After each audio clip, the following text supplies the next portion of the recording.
wa ala ali sayyidina Muhammad. Mudah-mudahan di yaumil akhir nanti kita mendapat syafaat dari beliau. Amin ya rabbal alamin. Untuk laporan Pak Ustadz, jumlah siswa semuanya 789.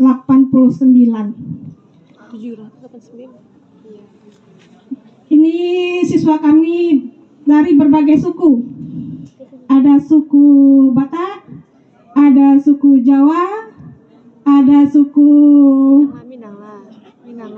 Ocu, ada Minang, dan yang lainnya. Beragam-ragam suku di sini Pak Ustadz. Perbandingan yang Islam dengan non-Islam sekitar 60 banding 40. 60% Muslim, 40% non-Muslim. Jadi yang non-Muslim sekarang ada pula kegiatannya di depan, itu dengan guru agamanya. Sebenarnya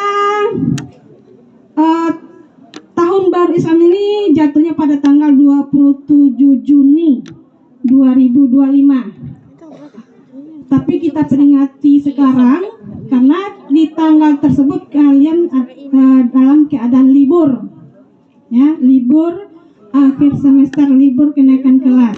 Jadi sempatnya di hari ini kita laksanakan. Kemudian dari protokol tadi mungkin kami yang kurang sosialisasi karena kami rapat di awal tahun tanggal 9 Juli. Ada perubahan struktur wakil.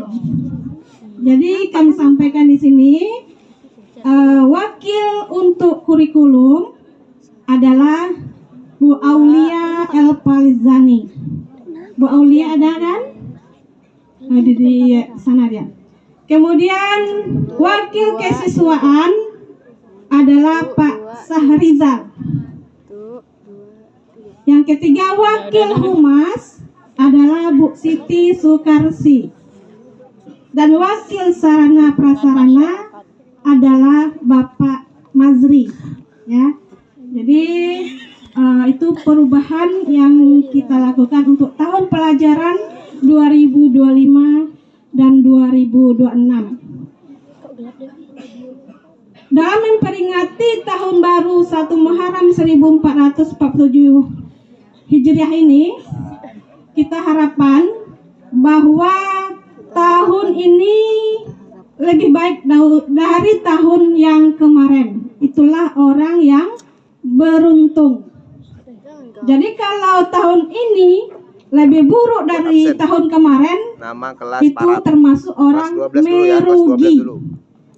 Ya, jadi sebagai refleksi diri kita di tahun ini, mari kita tingkatkan motivasi dalam belajar, keimanan kita, tingkah laku kita yang lebih baik, sikap kita yang lebih sopan kepada yang lebih tua dan sopan kepada yang sesama teman, tidak ada saling membuli, ya, tidak ada saling membuli antara teman, memanggil gelar saja, hai hitam, nah, itu sudah membuli kalian itu. Itu absen.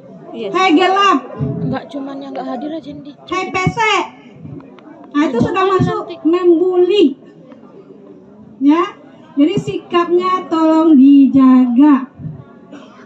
Jadi mudah-mudahan tahun ini tidak ada lagi sikap-sikap yang tidak kita inginkan, sehingga kita menjadi orang yang beruntung. Jadi untuk lebih dalamnya nanti dikupas oleh Bapak Ustadz kita. Dari Ibu sekian. Assalamualaikum warahmatullahi wabarakatuh. Waalaikumsalam warahmatullahi wabarakatuh.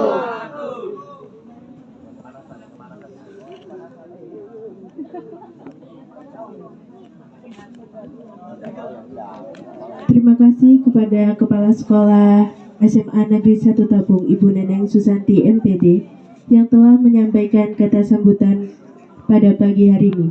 Memasuki acara keempat yaitu ceramah sekaligus doa yang dipimpin oleh Bapak Muhammad Abu Zaro. Waktu dan tempat kami persilakan. Kelas 12 dulu. Berarti daerah sini kelas 12 semua. Absen. Kelas 12 ini sesuai. Sumpah kayak gitu aku takut.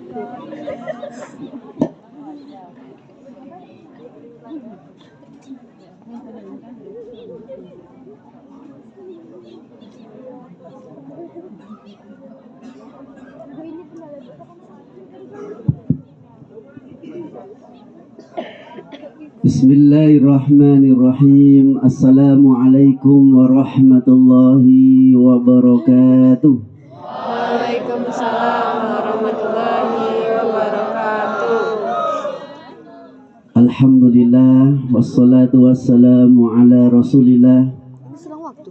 wa ala alihi wa ashabihi wa mawalah wa la hawla wa la quwwata illa billah. Allahumma salli wa sallim ala hadan nabil karim Muhammadin wa ala alihi wa ashabihi wa man tabi'ahum bi ihsani ila yaumiddin. Qala Allah ta'ala fil kitabil karim A'udzu billahi as-sami'il 'alim minasy syaithanir rajim. Laqad kana lakum fi Rasulillahi uswatun hasanah. Wa qala an-nabi sallallahu alaihi wasallam innama bu'istu li'utami makarimal akhlaq. Allahumma arhamna bil Qur'an. Sadaqallahul azim. Yang sama-sama kita hormati dan kita cintai karena Allah, Kepala Sekolah SMA 1 Ibu Neneng Susanti MPD, kemudian komite di SMA 1, para majelis guru semuanya yang hadir, Bapak Ibu yang membersamai kita semuanya yang sama-sama kita hormati, kemudian para siswa dan siswi SMA 1 Tapung yang hadir pada kesempatan ini. Semoga kita semuanya insya Allah calon-calon penghuni surganya Allah Subhanahu wa Ta'ala. Alhamdulillah, tentu kita banyak bersyukur ya kepada Allah Subhanahu wa Ta'ala di pagi yang cerah, di hari yang paling mulia, yaitu Sayyidul Ayam, Yaumul Mubarak, Yaumul Jumat. Kita berada di sebaik-baik hari dan kita juga di sebaik-baik bulan, di akhir bulan Muharram. Semoga dengan peringatan Muharram di tahun 1447 Hijriah, Allah Subhanahu wa Ta'ala senantiasa memberkahi umur kita, memudahkan segala urusan kita, menjadikan kita orang-orang yang bertambah soleh dan soleha, yang semoga kita senantiasa dibimbing, diberikan taufik hidayah ke depannya lebih baik daripada sekarang. Dan semoga kita orang-orang yang akan mendapatkan derajat di sisi Allah yang paling tertinggi karena ilmu. Sholawat beriring salam semoga senantiasa dilimpahkan buat junjungan kita Nabi Agung, Nabi mulia, Nabi yang sangat dermawan, Nabi yang sangat cerdas, Nabi yang tidak memiliki cacat sedikit pun, diutus oleh Allah menerangi bumi yang dulunya gelap menjadi terang benderang, yang dulunya tenggelam dalam kerusakan moral peradaban. Allah angkat Rasul, membuka lembaran baru, ya, memberantas seluruh perilaku buruk, menjadikan hari ini orang-orang dimuliakan karena akhlak yang diwariskan oleh beliau.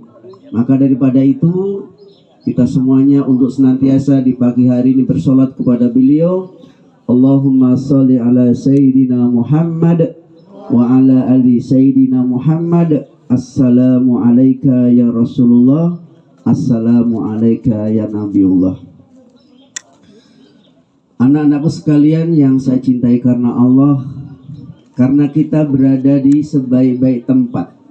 Tidak ada di muka bumi ini yang paling terbaik kecuali majelis ilmu.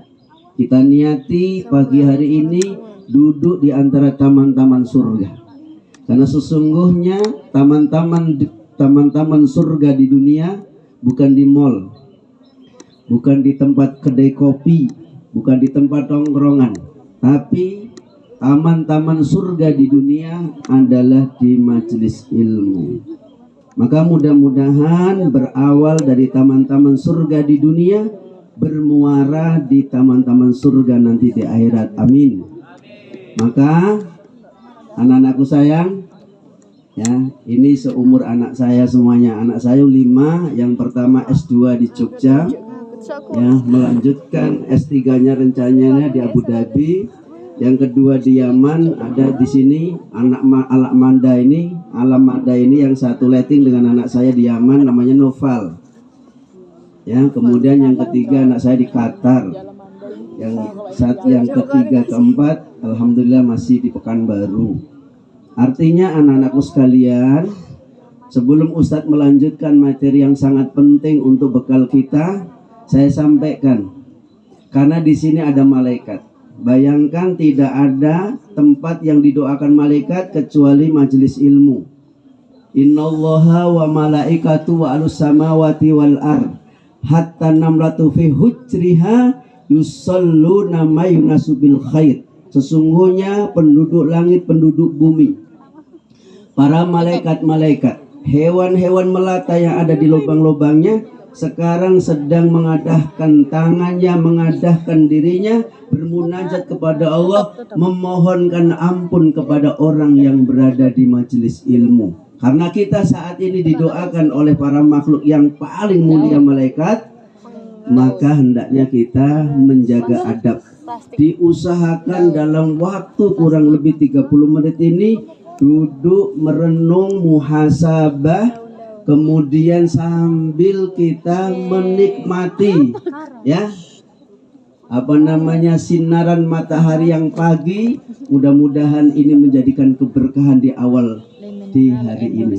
Ya sayang ya, bisa ya menjaga adab sebentar, duduk manis, tenang, dapat pahala. Nanti kalau mau lari, lomba lari, mau lomba pidato, mau lomba cerita, habis nanti kajian Ustadz, boleh ya, sepuasnya. Tapi untuk saat ini, karena ini adalah majelis yang diridhoi oleh Allah, majelis yang didoakan malaikat, mohon untuk sabar, menahan lisan, menahan mata dari melihat HP, ya, sehingga nanti pulang dari sini mudah-mudahan kita diberikan oleh Allah orang yang terbaik. Amin. Baik, judul yang diberikan oleh kami adalah puncak ilmu adalah akhlak. Momen yang sangat tepat. Anak sekalian, ya, nanti yang tenang saya kasih roti, saya kasih pisang, saya kasih jeruk. Ini untuk anak-anak semua ini. Nah, saya paling tehnya saja, ya. Tenang, pokoknya nggak usah lihat ini, lihat Ustadz, nanti dapat, ya. Belum sarapan tadi. Nah, sarapan dulu. Nih, belum saya? Udah ya. Baik, ya. Baik. Baik sayang. Udah tenang dulu ya. Saya anggap anak-anak yang di depan saya ini orang soleh semuanya. Yang ada di samping ini wanita yang soleha, nanti sukses dunianya, dapat laki-laki yang soleh. Nah, ini juga dapat perempuan yang soleha, cita-citanya semuanya tercapai, jadi orang-orang baik, jadi orang pinter. Tapi kalau siapa yang nanti Ustadz ceramah, kami mohon ya Allah saksikan siapa yang nanti saya ceramah, ngobrol saja terus Ustadz, berikan dia ya Ustadz, ya Allah berikan dia satu, nah, apa ya coba minta, bibirnya sumbing, mau? Nah, jangan ya, makanya doanya terkabulkan ini, hati-hati di hari Jumat, di pagi lagi. Nah, maka tenang, siap? Siap? Ya, baik, kalau sudah siap kita mulai. 1400 tahun yang lalu, ya, kita telah mengenal sosok yang bernama Muhammad Sallallahu Alaihi Wasallam. Jangankan kita, orang orientalis dari Belanda namanya Wismer, dia menulis sebuah buku 100 orang di dunia yang paling berpengaruh. Yang menulis orang bukan Islam, tapi Nabi Sallallahu Alaihi Wasallam dinomorwahidkan, dinomorsatukan manusia terbaik, the best. Dari seluruh kehidupan dia, tidak ada yang cacat. Kita bersyukur punya figur, punya teladan orang yang tidak punya cacat. Kalau kita cari figur artis banyak cacatnya, betul? Kalau kita mengidolakan guru kita, dia bisa juga jatuh dalam dosa, betul? Tapi kalau kita mengidolakan Nabi Muhammad SAW, sempurna dia. Dari semua sisi sempurna, tidak ada yang cacat. Nah, ini mulai tegas nih Ustadz.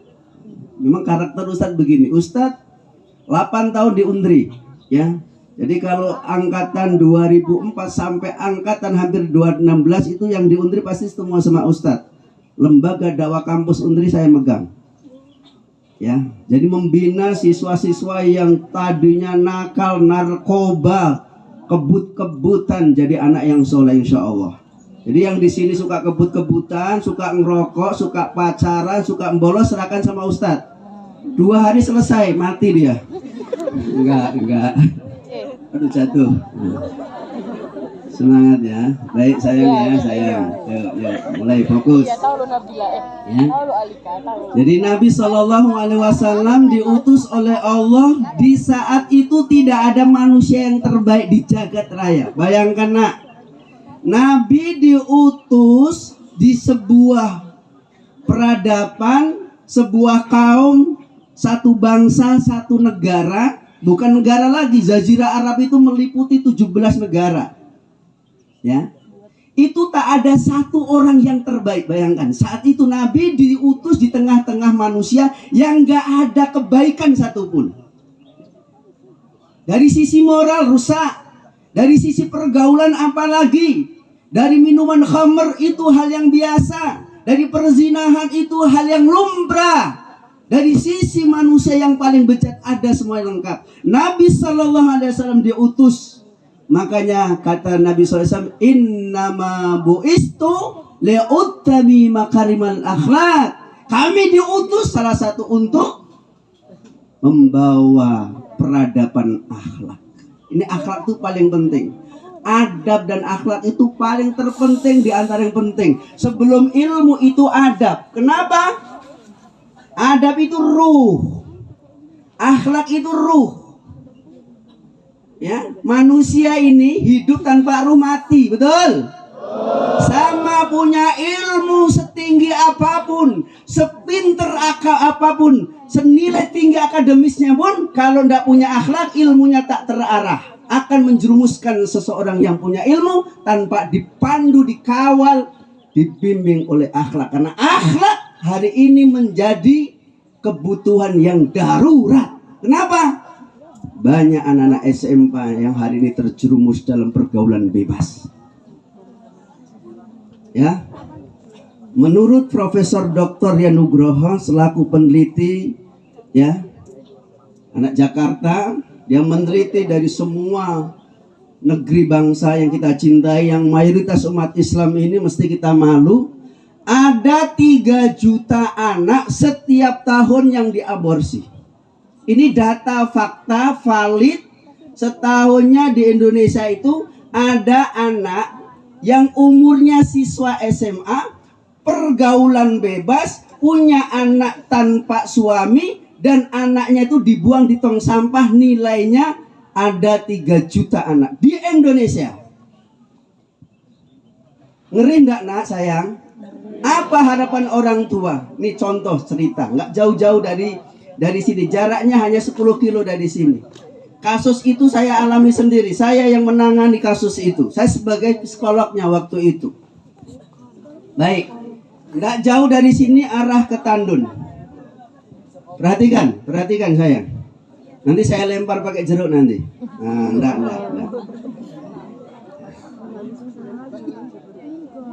Jadi pada suatu hari nak, ya Bu Guru ya Pak, saya diundang satu keluarga yang keluarga ini sukses. Kebun sawitnya luas, anaknya dimanja dengan materi. Minta ini dikasih, minta harga HP yang 25 dibelikan 25 juta.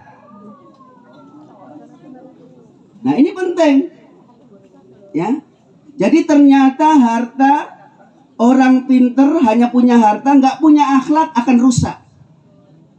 Kata Imam Al-Ghazali di dalam kitab Ulumuddin, kalau ada orang punya ilmu, nggak ada orang akhlak, seperti api yang akan membakar seluruhnya. Jadi kalau kita punya ilmu apapun nggak punya akhlak, maka akan liar itu, akan jadi sombong, akan banyak menyakiti orang, akan banyak menzalimi orang. Banyak ndak orang pinter yang hari ini korupsi? Kenapa korupsi? Ndak ada akhlak, nggak ada adab.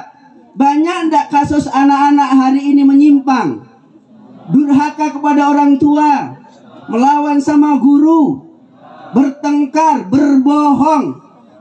Pinter mereka rata-rata secara akademis, tapi ndak punya akhlak, jadi rusak. Jadi akhlak itu penting. Nih saya ceritakan langsung.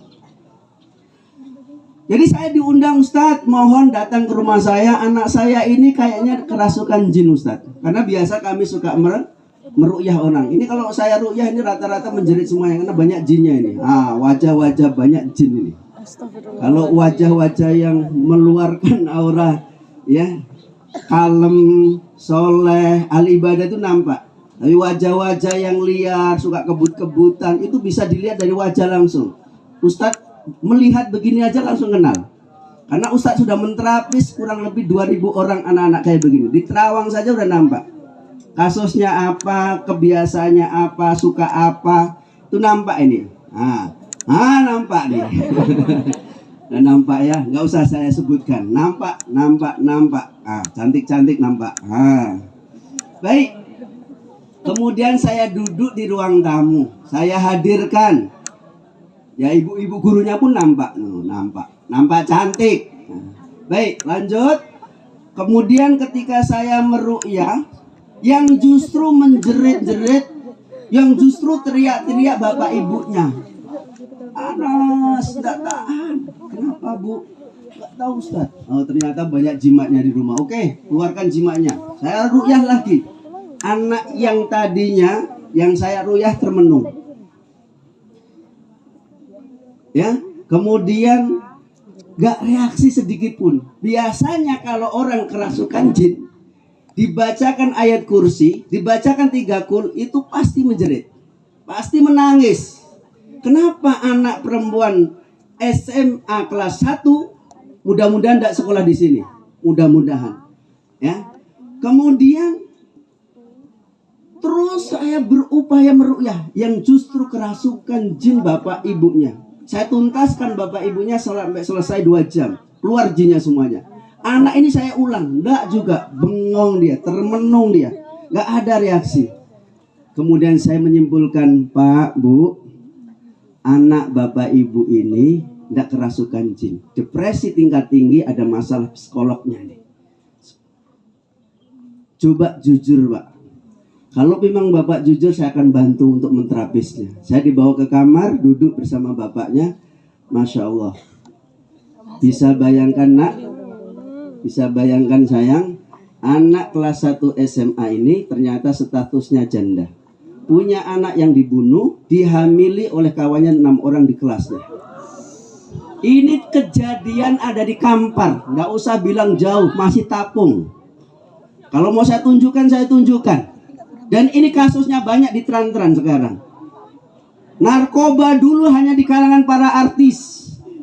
Narkoba dulu hanya orang berduit. Hari ini narkoba sudah di seluruh kampung-kampung pelosok. Hati-hati sayang. Tidak ada kebaikan. Masa depan curam. Itu bukan bagian daripada akhlak kaum muslimin, orang beriman. Tidak. Orang Islam tidak mengajarkan begitu. Rasul tidak pernah mengajarkan begitu. Nabi SAW perhatikan kisahnya hijrah nanti. Hijrah bukan hanya tempat bisa menghijrahkan diri dari keburukan kebaikan dalam kemalasan kepada ketaatan dan selanjutnya. Nanti kan kita uraikan makna hijrah. Rasul bayangkan, ya, diutus oleh Allah di suatu bangsa, di suatu negeri yang nggak ada baiknya. Pakai apa? Materinya apa yang pas kira-kira? Matematika nggak pas, IPA nggak pas, IPS nggak pas. Yang pas itu Al-Quranul Karim, hudal linnasi wa bainati minal huda wal furqan.